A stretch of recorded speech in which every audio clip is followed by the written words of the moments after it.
He had a firearm holstered at his waist, a mask fitted over his face, 2 pairs of gloves already on his hands before he left wherever he came from, a fully loaded backpack packed hours earlier, because he already knew exactly what he was going to need inside that house. This man did not improvise.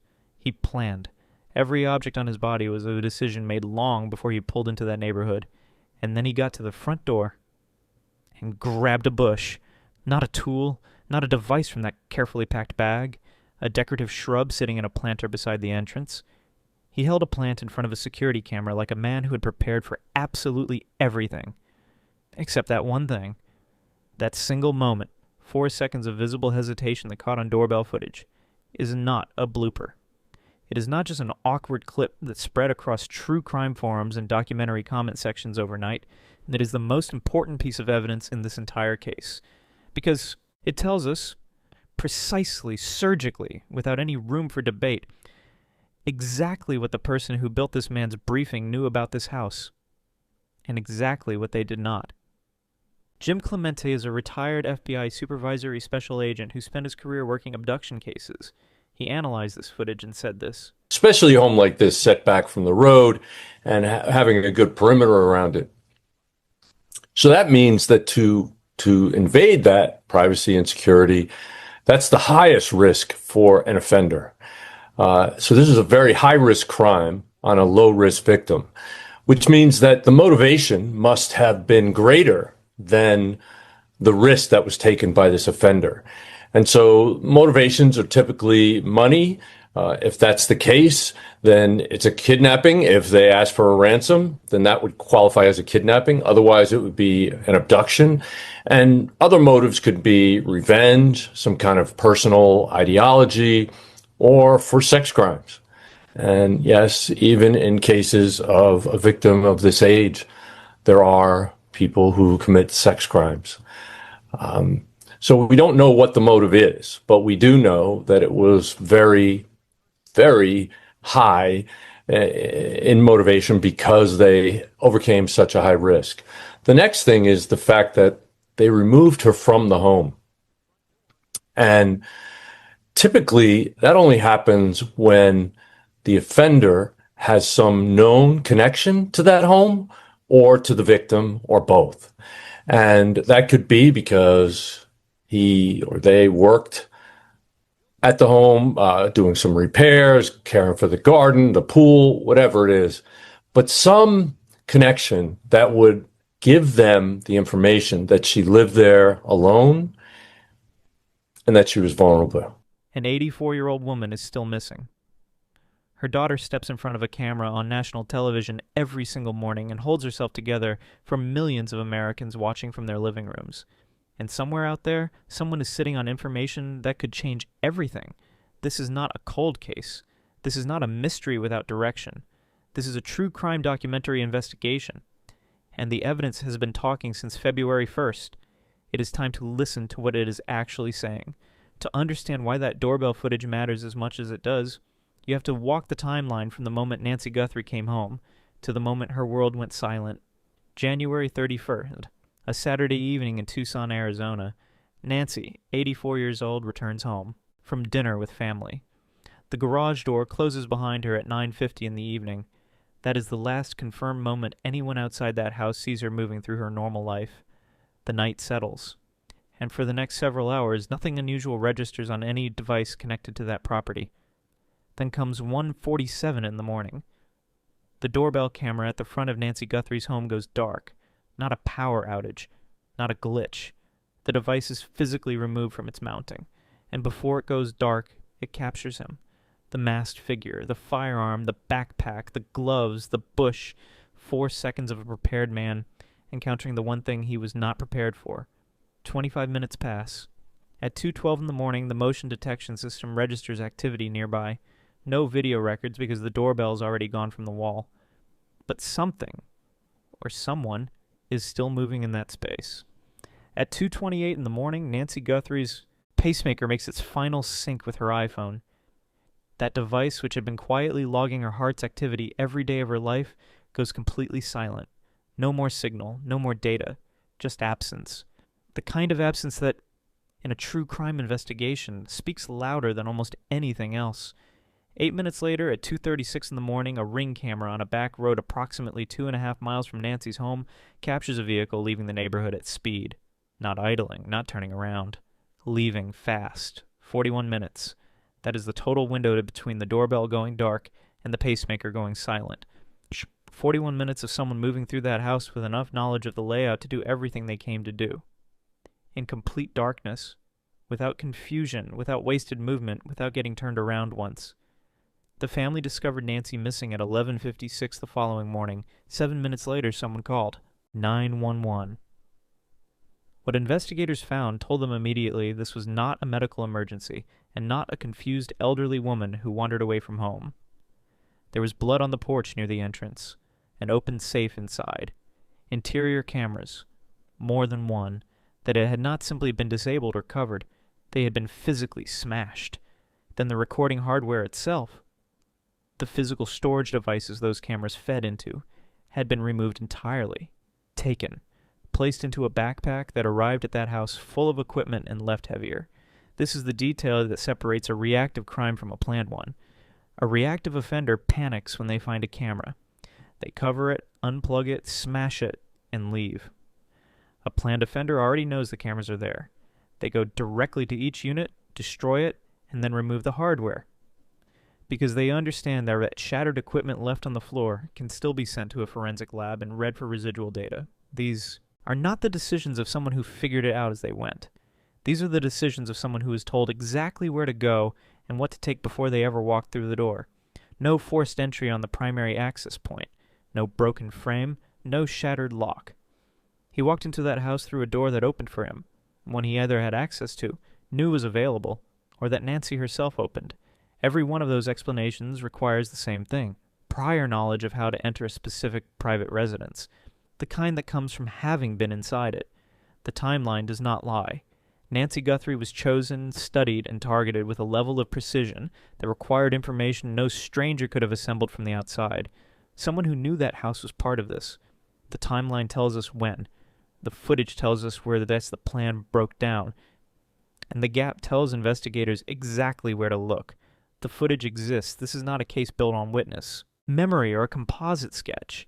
The man who came to Nancy Guthrie's home walked directly into the frame of a camera he did not know was there.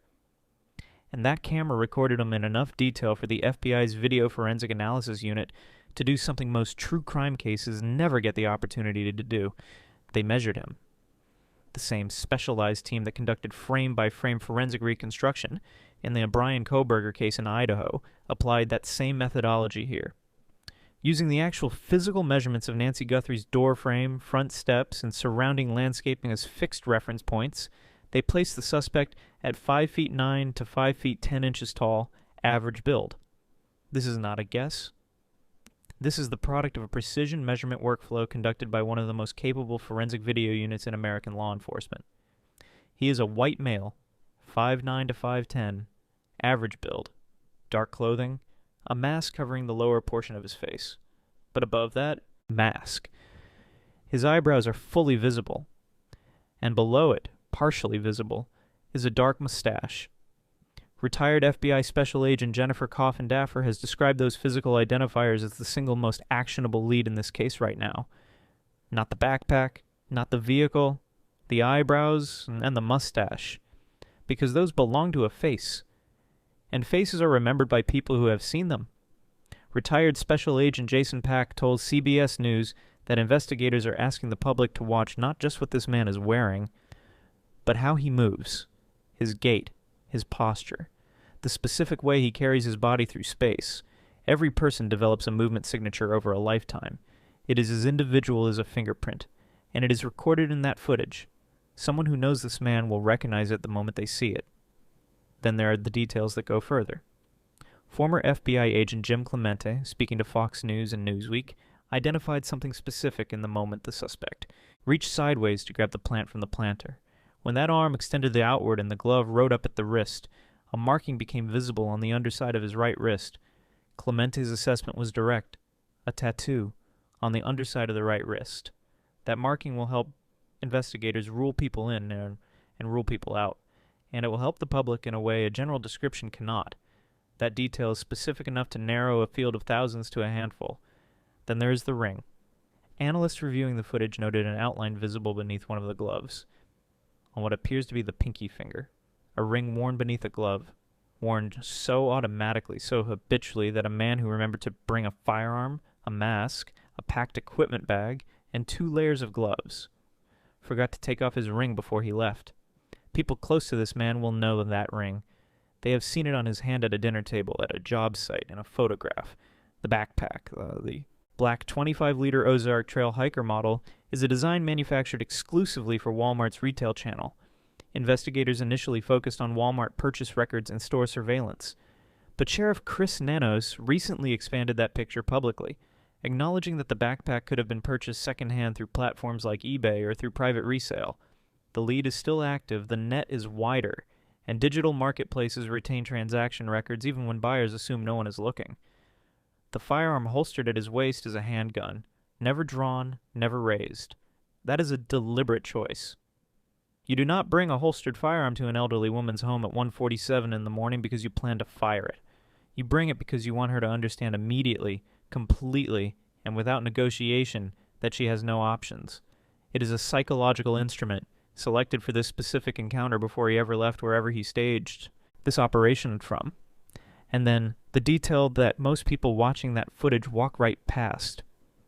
Coffin Daffer noticed it during a detailed review, a square shape in his pants pocket, and extending from it, an antenna. Her assessment was immediate and public, a handheld walkie-talkie, and her conclusion was equally direct. This abduction was not committed by one person. There was at minimum one accomplice, possibly more. The walkie-talkie is how they coordinated. Former FBI agent and CIA officer Tracy Walder explained the operational logic plainly. You do not use a cell phone when you are committing a crime like this. Cell phones produce carrier records within hours. Every call, every message, every background data packet leaves a timestamp and a location that investigators can pull and map. A walkie-talkie operates at short range, requires no account, no registration, leaves nothing on a cell tower, and is untraceable after the fact. Choosing it over a cell phone is a specific, tactical decision made by someone who thought through exactly what investigators do in the first 48 hours, and closed that door before law enforcement could open it. This also explains why geofencing the cell tower data around Nancy Guthrie's neighborhood that night has reportedly produced no usable leads. If the people involved left their phones off miles away and never brought them near that neighborhood, no record was ever created. Someone thought about that, specifically, in advance. That level of counter-surveillance awareness does not come from one person acting alone. It requires a planning phase, a communication structure, and more than one person committed to leaving as little behind as possible, almost nothing behind, except 4 seconds at a front door, and a mouth left uncovered for 41 minutes in a house where DNA does not disappear just because you forgot it was falling. There's a question at the center of this case that every serious analyst and every former federal agent who has spoken on record keeps returning to, because until it is answered, nothing else fully makes sense. How did he know? Not how did he find the neighborhood? How did he know the specific interior camera layout of a private residence belonging to a woman who was not a public figure? How did he know where the recording hardware was physically stored? How did he know which entry point required no force? How did he know the layout well enough to navigate 41 minutes of complete darkness without confusion? How did he know she would be alone? How did he know which specific night to come? How did he know about a medical dependency so precise and time-sensitive that it turned her disappearance into a countdown the moment her family realized she was gone? Ask every one of those questions and the answer is the same, he was told. Someone built him a briefing. Someone assembled the interior map of Nancy Guthrie's home and her daily life and handed it over, before this operation began. And the evidence for that is not theoretical. It is structural. It lives inside the footage itself. Ring and Nest do not publish the location of their customers' devices. That information does not appear in property records, insurance filings, court documents, or any searchable database. The knowledge of where cameras are positioned inside a specific private residence exists in exactly 2 places, in the memory of whoever installed or configured the system, and in the direct observation of anyone who has physically been inside that home long enough to see it. He did not install it. He does not live there, which means he was briefed by someone who had been inside. The entry point confirms it. No broken frame, no forced lock, no shattered glass. He walked through a door that opened for him, which requires a prior knowledge of how to access a specific private property without leaving the kind of damage that announces itself to neighbors. The schedule confirms it further. Nancy Guthrie's daily routine is not published anywhere. To know she would return through the garage that specific night, be alone, and remain alone through the early hours. That requires recent, accurate access to her private life. And the medication detail. Sheriff Nanos confirmed publicly that Nancy relied on daily medication and that missing it would become life-threatening within hours. That is clinical information. It lives in medical records and in the awareness of anyone involved in her health care. Someone who planned this operation understood that her medical vulnerability created immediate time pressure on her family the moment she disappeared. That detail was factored in. It was part of the briefing. Build the full inventory of what this man had to know. The address on a street not visible from any road. The entry point requiring no force. The interior camera layout. The location of the recording hardware. The fact that she lived alone. The exact schedule. The medical vulnerability. The layout of the house detailed enough to move through 41 minutes of darkness. Every item on that list is non-public information. Every item required direct personal access to Nancy Guthrie's home and life, or access to someone who had it. Someone assembled that information and handed it over, and somewhere in that process, the doorbell camera at the front of the house was not included. Jim Clemente introduced the framework that explains who the informant most likely is. He called it transitory contact. In criminal profiling, transitory contact describes access that does not register as a relationship, but that still produces detailed, reliable knowledge of a private space. A pool technician who services the property every 2 weeks. A yard crew on a regular schedule. A handyman called for a specific repair. A caregiver assisting with health needs. A delivery driver with a consistent route. These are people physically present at a home, and sometimes inside it, without any ongoing personal relationship with the owner. They observe things not because they are gathering intelligence, but because physical presence in a space produces automatic observation. They see which lights come on at which hours. They notice whether the homeowner is usually alone. They see the camera near the entryway and the equipment shelf in the hallway. They hear details in passing about medication schedules and daily logistics. Over months or years of regular visits, a person in transitory contact builds a detailed picture of how a home works. Not by taking notes, but simply by showing up. Nancy Guthrie was 84 years old, living alone in the Catalina foothills. A property in a desert climate requires consistent maintenance.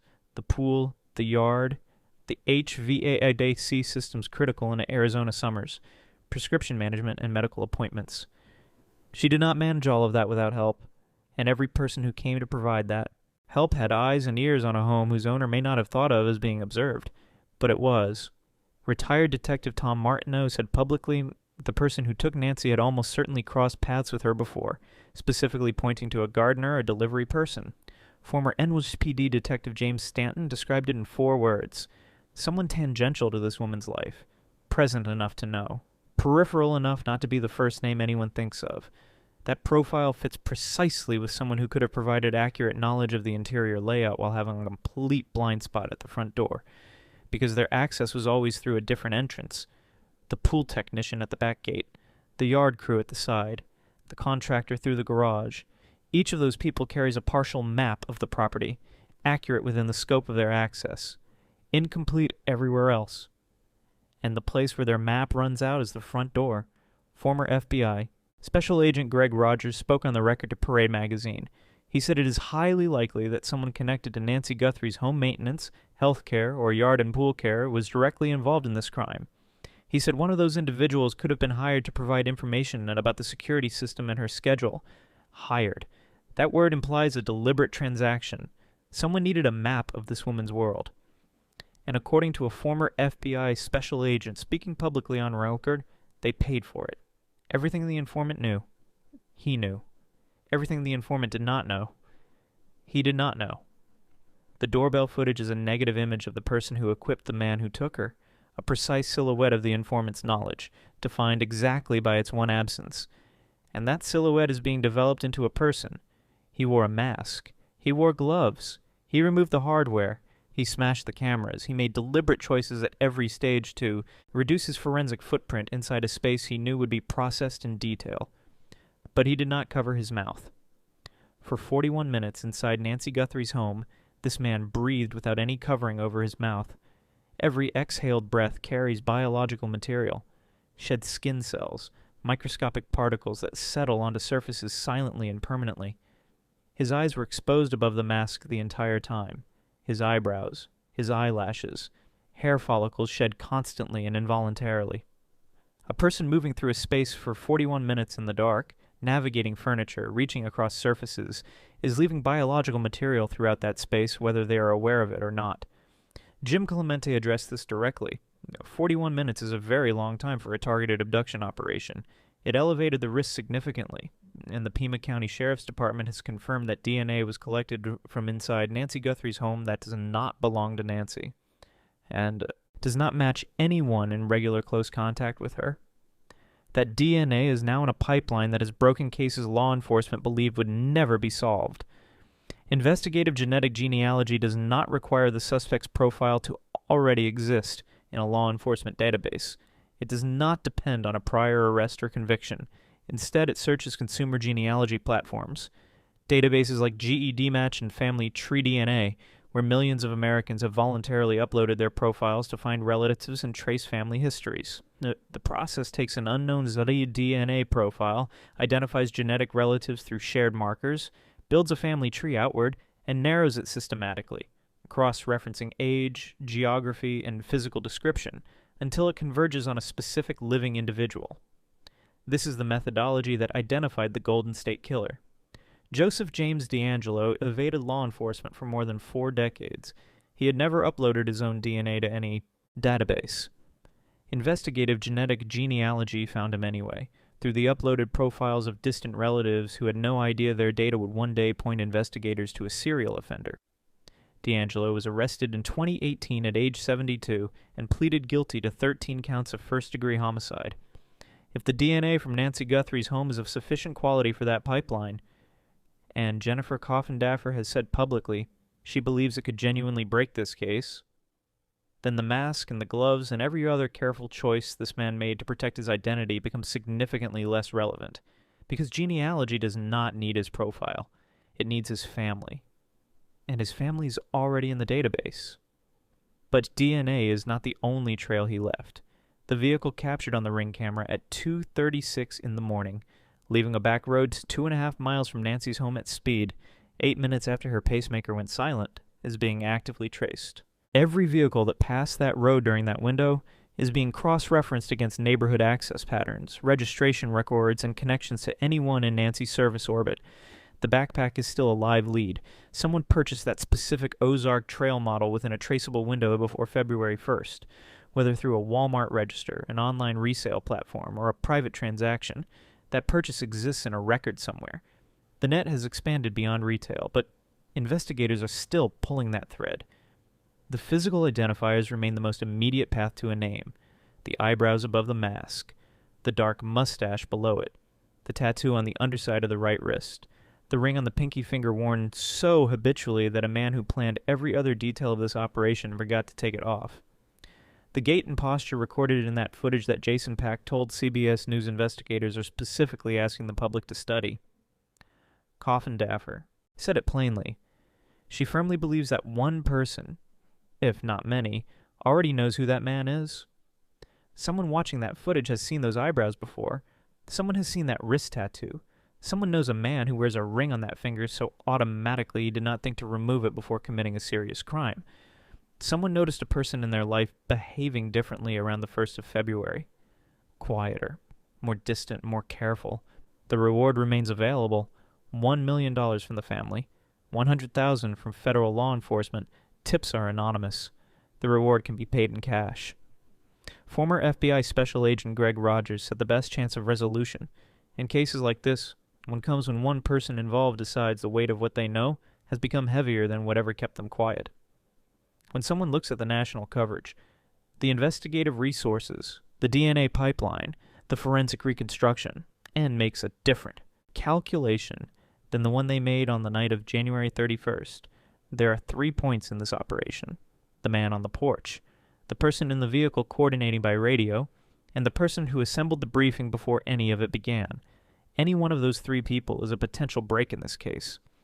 Sheriff Chris Nano stated in mid-March that investigators have identified a motive and are closer to answers, focusing on 2 specific dates just before the abduction. That is not a statement made for optics. That is a sheriff who knows more than he is saying, telling a specific person or persons that the distance between them and this investigation is closing. Let us go back further than February 1st. Back to the moment, weeks before that night, maybe months, when someone with regular access to Nancy Guthrie's home made a decision. Maybe they were approached and offered money. Maybe they were deceived into thinking the information they were providing was for something legitimate, a security audit, an insurance review. Maybe they made the decision willingly, eyes fully open. The method does not change the outcome. The information left the inside of Nancy Guthrie's world and moved to the outside. And the person who received it built a map. That map was detailed enough to navigate 41 minutes of darkness inside a private residence. Detailed enough to locate every camera and every piece of recording hardware. Detailed enough to identify an entry point requiring no force, on a street invisible from any road. Detailed enough to know which night, which hours, and that she would be alone. But the map had one gap. One location that fell outside the boundary of whatever access the informant had to that property. The front door. And the front door had a camera. And that camera was recording at 1:47 in the morning when a prepared man walked up to it and reached for a bush. That is the structural truth of what the evidence is telling us. The preparation and the gap. The map and its one missing piece. The briefing and its one blind spot. Everything this case comes down to is contained in the distance between what he knew when he walked onto that porch and what he did not know until he was already standing in front of it. Complex crimes leave complex trails, and complex trails have weak points. The counter-surveillance awareness in this operation was real. The walkie-talkie instead of a cell phone, the removed hardware, the clean entry, the 41 minutes of coordinated movement. In most dimensions, this was a resourced, multi-party operation that thought carefully about what investigators do and made specific choices to limit what law enforcement would find. But sophistication in one area does not eliminate exposure in another. The exposure, in this case, is biological material deposited across an entire residence by a man who breathed without covering his mouth for 41 minutes. It is a vehicle on camera leaving a neighborhood at speed in the middle of the night, and it is an exclusive backpack with a traceable purchase history.